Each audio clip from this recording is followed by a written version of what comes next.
Halo sahabat PPKS, kembali lagi di Kecamba Trip Sulawesi. Kali ini kita akan mengunjungi salah satu sahabat PPKS milenial nih, dan berjiwa entrepreneur.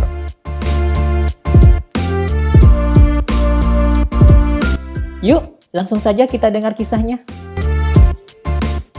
Kalau saya jadi petani kelapa sawit itu umur sekitar tahun 2016. Di situ umur saya 26 tahun. Dan sebelum bertani kelapa sawit, saya itu sempat berdagang baju, berdagang jersey. Sempat juga saya menjadi eksportir di negara tetangga seperti Malaysia, Vietnam, dan Taiwan. Bertani kelapa sawit ini bukan istilahnya jangka 2-3 tahun saja.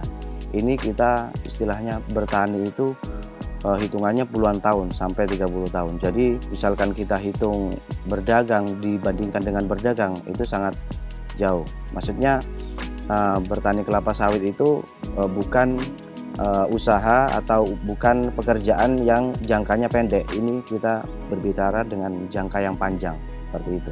Kelapa sawit itu kan nggak susah, Bang. Jadi kelapa sawit itu kan mungkin tahun 1 sampai tahun keempat kita susahnya di situ. Kemudian nanti kalau sudah 3 tahun, 4 tahun sampai 10 tahun, disitulah kita nikmati hasilnya. Dan kelapa sawit ini kan istilahnya juga bukan kita yang kerja. Saya pun bisa mempekerjakan orang-orang atau tetangga-tetangga saya atau orang-orang di kampung saya untuk bekerja di kebun kelapa sawit saya. Dan kelapa sawit ini tergolong tanaman yang tahan, kuat. Itu. Jadi setiap tahun bisa kita panen, bisa kita dapatkan hasilnya. Lain dengan tanaman-tanaman yang lain, harus kita berbudidaya selama beberapa bulan baru bisa kita dapatkan hasilnya. Kalau kelapa sawit ini, kalau di sini itu per 10 hari kita sudah bisa dapat hasilnya. Jadi misalkan siang kita panen, kemudian sore kita masuk ke pabrik, malam kita sudah bisa terima uangnya, seperti itu.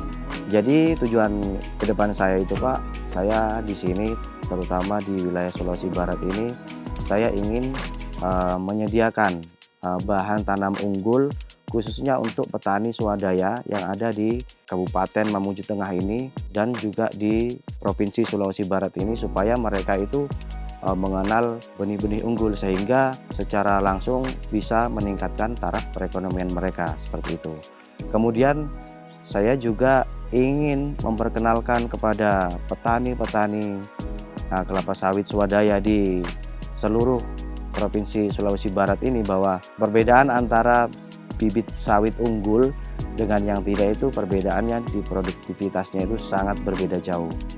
Kalau misalkan bisa kita dapat produktivitas di kelapa sawit yang unggul itu bisa kita dapat 38 ton per hektar per tahun. Kalau misalkan bibit palsu itu atau varietas yang sembarangan itu, ya kita bisa cuma dapatkan sekitar cuma 15 ton per hektar per tahun. Jadi saya dengan PPKS Medan ini sebenarnya sudah kenal sejak tahun 2010, Pak. Sejak itu saya pesannya langsung di balai di Medan. Nah, setelah ada pos sawit di daerah di wilayah kami ini, sehingga memudahkan kami untuk mengakses lebih mudah lagi mengenai tentang varietas-varietas, kemudian spesifikasi lahan tertentu untuk varietas tertentu, sehingga kami informasi-informasi tersebut dapat kami akses dengan mudah. Apalagi jarak pos sawit dari tempat kami itu tidak cukup jauh. Kemudian dari segi pelayanan di pos sawit itu saya rasa cukup baik ya. Istilahnya artinya pelayanannya juga cukup baik, terus kemudian petugasnya juga cukup bisa menjelaskan tentang varietas-varietas yang kami butuhkan, terus kendala-kendala di pembibitan, seperti itu mereka bisa memberikan solusi dengan baik. Dan biasanya juga mereka berkunjung ke tempat kami untuk melakukan sosialisasi bagaimana penanganan dan kita sama-sama mencari solusi atas masalah yang terjadi pada saat itu. Kecamba Sawit PPKS mendidik, melayani, mendampingi.